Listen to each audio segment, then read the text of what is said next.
As a fan of the show, thank you for like not messing up season 4. It was so good. It might have been my favorite season yet, honestly. Yeah, I mean it's mine. Really? Sure. Oh my god. So then I can say it. It's my favorite season. Oh, that's okay. Yeah. It's probably because River features quite a lot. So, yeah. I always like to start by asking sort of where people began, and I'm curious, what was your first job as an actor? Was it in theater? Was it in front of a camera? Or I don't even know what you consider your first, like, could be a school play, the moment that you felt like you were an actor. It was, my younger brother is a ballet dancer. He's a professional ballet dancer now. He wanted to do it since he was young, because my parents took me and my brother to see Michael Flatley's River Dance. Big up, Michael. For some reason, not for some reason, for obvious reason, we became obsessed with it. And my brother wanted to do tap dancing, and I went with him. He's the more adventurous brother, and I went with him. And from that, he sort of fell into ballet. I tried it, but I was awful. I was certainly, I was a very embarrassed dancer. But so we joined this little ballet school in Edinburgh, and every summer they would do these sort of shows for all the kids, like hundreds of kids, and I was quickly encouraged to narrate the ballet shows rather than dance. That's the best job. So I took the slight towards my dancing, I took it as well as I could. I was encouraged to narrate, and from that point I was in front of an audience like I am now, and I just fell in love with this relationship because I was a very shy kid. I'm quite a shy person, but for some strange reason this feels very, very normal to me. So then I went on stage, and I basically was on stage for years. I was very late to camera. I still find camera a bizarre thing to act in front of. It's strange. I'm sure you were just a great narrator. It had nothing to do with the quality of your dance. yeah, that's very kind. I was always described as, someone said to me at that ballet school, they said, you can't really dance, but boy, can you move. And I loved hearing that. I don't know what it means. I think it means at parties I can move very well, but that's because my head's like sort of down. Same thing. Yeah, in a way, yeah, it's not really. Yeah. But from there I sort of fell in love with being on stage, and it sort of took off from there. Someone once told me you can't sing, but you sure can act a song. Yeah, and I have great. no idea what that means. Yeah, what a gut punch that is. Right. Yeah. Awful thing. You're softening the blow a little bit, I guess. Well, actually, even though we're here to talk about season 4, I would love to go back to sort of the start, because I know that this series is based on a series of novels by Mick Herron. Did you know anything about the stories or the character, or did this come to you as a TV project? It did, yeah. I knew nothing about it, and when the scripts came in, the thing that struck me so quickly was the humor. The fact that it was in this world of espionage where the stakes are so high, yet at every turn humor was used, and that's what I fell in love with. And River especially, because he's such a cynical person, and he thinks the whole world is against him. I find him a very self-obsessed man, which I really enjoy. He's sort of incredibly self-obsessed, and he's wonderfully surrounded by, in particular, quite a lot of women that kind of smack him around the back of the head, so to speak, which I quite enjoy, and I've had that my entire life. So it's a very natural place for me to sit in. But the scripts were so wonderful. I tried very hard to, and I still do, I don't read the books in advance. I read the books as we go along. So I don't really know what happens past what we're filming. Because I know that season 4 was adapted very specifically from the novel Spook Street. Were you reading it in conjunction with the scripts, or did you know the arc of the whole character? I don't. I in fact, I quite often I audiobook them. The actor that reads them, Sean Barrett, good narrator. In the UK. Yeah, fantastic narrator. It's so good. But the problem with doing that is that it's a sort of writer's nightmares, because I'll listen to the audiobook and I'll hear things that are said, and I'll run in the next day and tell Will Smith, the writer, I'll say, can we put this in? And he just wants to hit you in the face. No, it's a gift that there are books to go back to, and Mick's imagination is so bizarre, and it leads me to the inevitable conclusion that surely Mick Herron was in the Secret Service. Right, he had He's to have got been. to have been. He says he wasn't, but He has to say that. He definitely served in MI5. He's a spy. Yeah, For sure. We all know it. I just love that it's this spy world, which you usually think of like espionage and smooth, and these people are like they're not fall smooth. all over themselves. They're not smooth, and I think actually when you think of it, I think particularly in our country, I mean, and I think it's the same here, is that they're essentially civil servants. Yeah. You know, they are very much 9-to-5 people. They're very desk orientated. Yeah. There is probably the sexy bit that none of them are allowed to talk about. It's a work-based drama. And these are like the outcasts of, there's cool spies somewhere, but just not these guys. No, not at all. None of these people. But I think, strangely, I've always said this, that I think the slow horses as a group of people are the people that you'd want to be found with late at night in a bar. In fact, I'm going to pitch this to the writer at the moment, is that I think, they did with The Bear, where they did that whole episode, it was sat around a dinner table. Yes. Wonderful piece. Is that I think they should do the equivalent in Slow Horses, but a British version, that it's not around a dinner table, that it's in a shit pub. And they all go for a work night out. Because I think they would be, after about 5 or 6 drinks, they would be a phenomenal bunch of people. To sort of, there would be arguments and there would be tears, but then eventually you would just have a scene where you would just watch all the slow horses dance. Sort of half cut, just dance. I want to see that, because you don't get to see them have fun a lot. Yeah. And you finally get to dance. And I finally get to move. Learn what a great narrator you are. Very much so. I do actually love how this season ends with you getting to sit with Gary at a bar for the first time. Might be one of the nicest moments between those two characters. It's gorgeous. I mean, when we did that scene, Gary and I, in our typical fashion, we pissed about a lot with the fact that we thought it would be funny that when he turns up, that Gary has actually, Blam has bought him a drink already, but it's the sort of most gregarious, campest drink you could think of. And we had the prop department come up with the sort of the fruitiest looking cocktail. Like it was like yellow and red and green, and it had an umbrella and a woo-woo straw. And that Gary just slides that across. But they cut it. Which was a real shame. But when I watched that scene, I actually clocked it just at the back there. It's my favourite moment ever in Slow Horses, and I really like the physical aspect of it, the things that are said or whatever. But even something as simple as the two of them take their whiskey at exactly the same time is really gorgeous, and it says a lot more than what is actually said. Yeah. I know that you had worked with both Gary Oldman and Kristen Scott Thomas prior to this show, but at the same time, do you ever get used to being around icons like that? Not really, but also yes, because they're very, very normal people. The British have this wonderful tradition of theatre, and all of those greats, Jonathan included, and Saskia Reeves. They have a wonderful theatre tradition, which means that they none of them take themselves seriously at all. I actually was saying this earlier today, is that we're shooting number 6 right now. And Gary Oldman, Oscar-winning Gary Oldman, we had to do a scene where it's not giving anything away, where I'm behind Gary and Gary has to slowly open a door to reveal something that you'll see in due course. And because of the way we had to shoot it, we had to put the camera inside the door. So essentially, the camera operator said, "Gary, I'm really sorry, we're going to have to do this without the door." And Gary said, "That's fine, I'll just pretend." So we did take after take of Gary Oldman, Oscar winner, going in mid-air, just going. and we had to do about 8 takes, as I just kept laughing. Because the great Gary Oldman was just going like this, like he was opening the door with his mind. But that's the guy, that's them all in a nutshell, is that they take the work seriously, but they don't take themselves seriously at all. And this season you got to work with the great Hugo Weaving. Yeah. Oh my gosh, how exciting was that?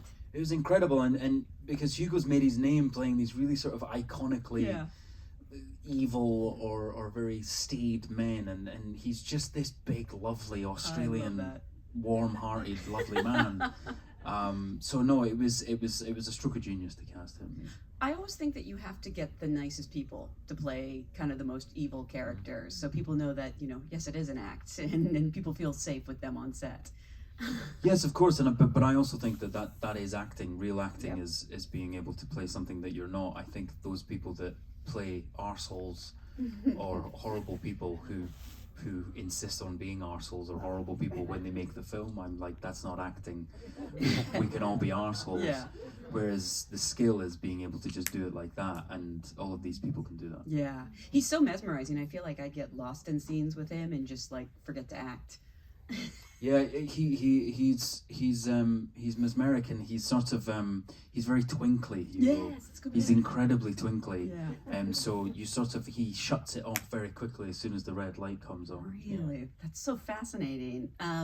It's funny you mentioned the physicality of the scene with you and Gary, because when I think of this role in Physicality, I think, you know, this show started with you doing a running sequence. Jesus. You know, a very elaborate chase scene. What has it been like to, you know, prepare for those scenes, and do you enjoy them, or are they really like broken up so that, you know, they're I mean, be kind of a drag? I don't prepare for them at all. Yeah. I really don't. I wish I could say there was some like sort of extreme exercise regime, but there's not. I was kind of adamant that they did feel like normal people, and that when they ran they felt like that, and you know, when they're jumping over things you can kind of almost hear the joints creak. Because I think that's true. I mean anybody that we've met from the intelligence services in the UK, I mean, you meet them and they don't look like Jason Bourne or whatever. They're normal people. Yeah. And so I would feel we're not doing them justice if suddenly we're all sort of ripped. Yeah. It was described very early that in the first season River constantly vaults over things. Yes, it does. Yes. But the word vault was always used. So even I, in the summer before I shot, whenever I was out on a walk with my wife, we'd be walking around and there'd be a fence, and I'd sort of look that way, and then I'd try and vault something. I was like, I don't vault shit. I don't vault anything. So yeah, I've very purposely tried to stick to no exercise regime whatsoever. But the show does seem to top itself with the action sequences every season. Was there anything like particularly challenging this year physically? Nothing. No, again, like we don't try and sort of strain ourselves. I was particularly fond of the motorbike scene in number 4, when he finds a shit motorbike that needs sort of like, it's a pedal Peugeot French motorbike, and gets chased by an Alsatian. I mean, you read that in the it's so ridiculous. But no, everything has to have that. You know, those sort of like when they get that right in Bond, sometimes they get that right beautifully, where he looks like he doesn't quite know what he's doing and everything sort of works. Oh Christ, that works. If I pull that lever, it sort of works. And we want that element in Slow Horses, that they have a plan and it never goes to plan, and whatever they end up doing is by mistake. No, it's gorgeous. What about what new challenges did you face working on this season, and how was the experience different for previous seasons? I think for this one in particular with River was that he, with his grandfather, is going through something horrendous that I think probably everybody in this room has either experienced at some point or has dreaded experiencing, which is watching a loved one disappear in front of your eyes with dementia or Alzheimer's. It's one of the great fears, I think, of us all as we look at our loved ones. And I think, you know, members of the cast, when we were filming it, they'd experienced it with loved ones, and I think, again, to throw that into the world of espionage, to have a young man dealing with his hero sort of physically and mentally deteriorating in front of him is a stroke of genius. And I think those scenes were particularly difficult. They were quite horrible. Are you the kind of actor who like takes your work home with you, or are they still okay?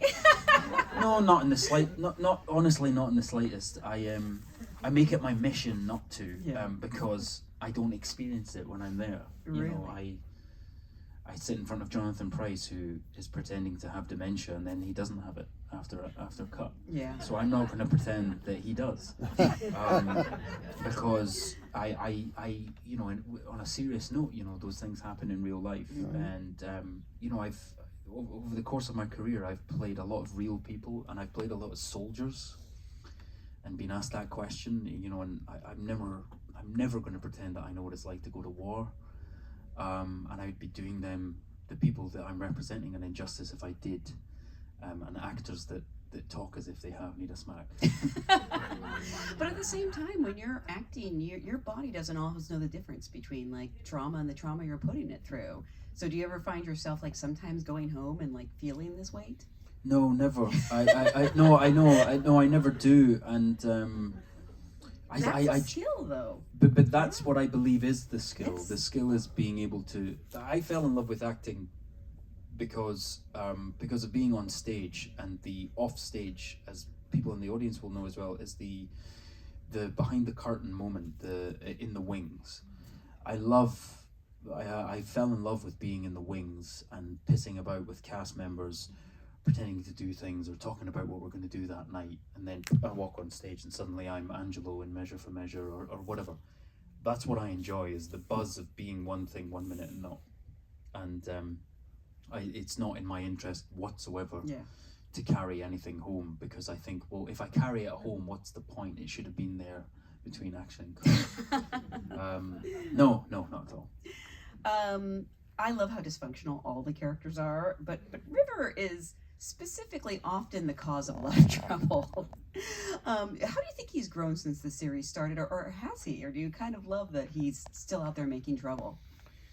I think the wonderful thing about him is that he's not actively trying to make trouble, and that's where the comedy comes, is that he thinks he's doing the right thing. He also thinks he's the smartest person in the room. He's unbelievably self-obsessed. I think that he has the ideal image of a spy on his wall, and he every day goes in and tries to fulfill it, and he never ever fills it. But I think his heart is in the right place, and I think in the wonderful way that most humans are, I think he's trying with every fiber he has. But he will mess up again and again, but it will always be someone else's fault. Of course, yes. And it's so fun when he does. So much happened this season, and it's tense, and it's funny, and it's dramatic.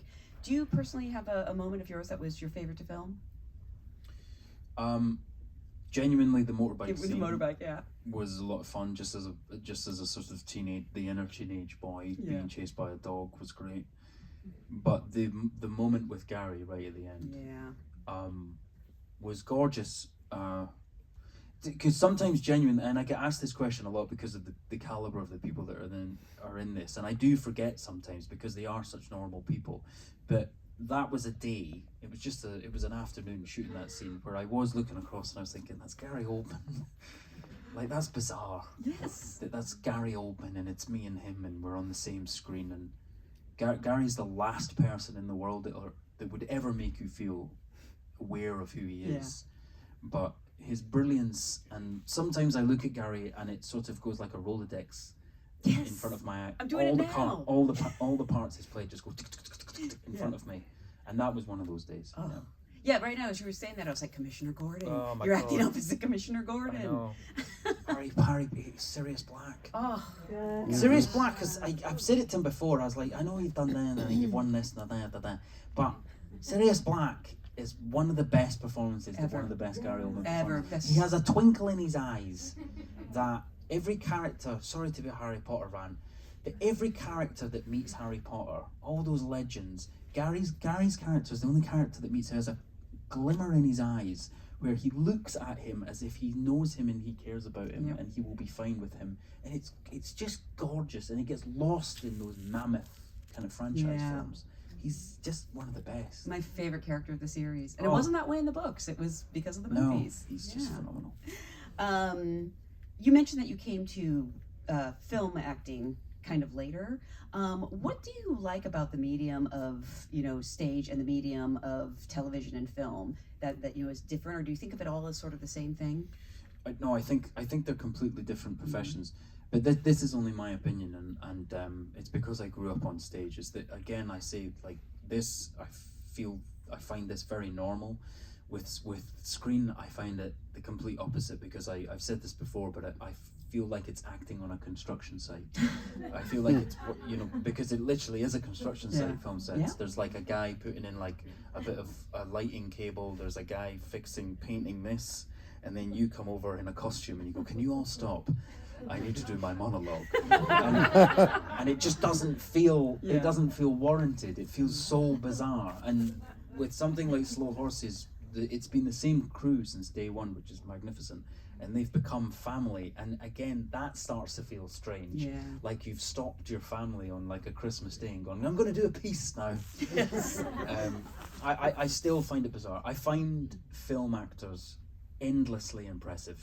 Yeah. How they can, I find it so impressive how they can just, that whole machine just goes and looks at them, and they can do it there and then. Stage acting, I don't find impressive. I love stage acting. Yes, you understand I it, prefer though. to do it, but I understand it. But I find screen acting just bizarre. I just can't imagine stopping and starting over and over again. That's a skill. No, and you know, and they go, okay, be in the 1920s now. Be sad now. You've lost your dad. You know, Yeah. You know, but then somebody's got to fix a light across your head. It's amazing what they can do. Yeah, and it is. I don't know if it's something that can be taught. You probably had to learn it on the job training. I think it's like my wife, Serge, has done it since she was about 12, 13, in the same way that I've been on stage, and it's like breathing to her. And when I met her, I did a job with her, and I was in awe. I was like, how the fuck? How do you do that? And I don't think you can teach it at all. I think it's like lots of things in life. I think it's experience. Just to have the experience. Now, I could be wrong, but I believe you've already shot season 5 of Slow Horses. Yes. Okay, so what can you tell us, if anything? Nothing. Literally nothing. Running? It's called Slow Horses. Will you be vaulting this season? He will probably. It's on Apple. Nice show. There probably is vaulting. There's inevitably running at some point. I'm pretty sure. Yes, there is running. No, and I play River. I can't. No, there's nothing I can tell. I'll be shocked. Yeah. Well, people are so passionate about this series. I wonder if they come up to you and they, you know. Well, this has been a big change for me. I've been doing this since I was 19. I'm 34 now, so. It's been years and years of me acting, and I've loved it, and it's been brilliant. But this is the first time I've ever experienced anyone knowing who I am. Really? So that's a really strange experience. It's sort of been people just sort of looking in a supermarket or whatever. It's so bizarre. And obviously having normally it's my wife. If I'm stood next to my wife, normally I just sort of hold the camera so they can take a photograph. So it's a very, very strange experience. But it's lovely because we're all amazed that suddenly the series just blew up here in particular. Yeah. All of a sudden, when season 3, 4 yes, it was strange because people were always watching it, and there's something about that turned in that season. We don't know why it suddenly happened. None of us know. No, it's just sometimes that happens. No, I think the Emmys might have helped, which was great. Thank you very much. Can I just say as well? I've said this before. The Emmys are a brilliantly run.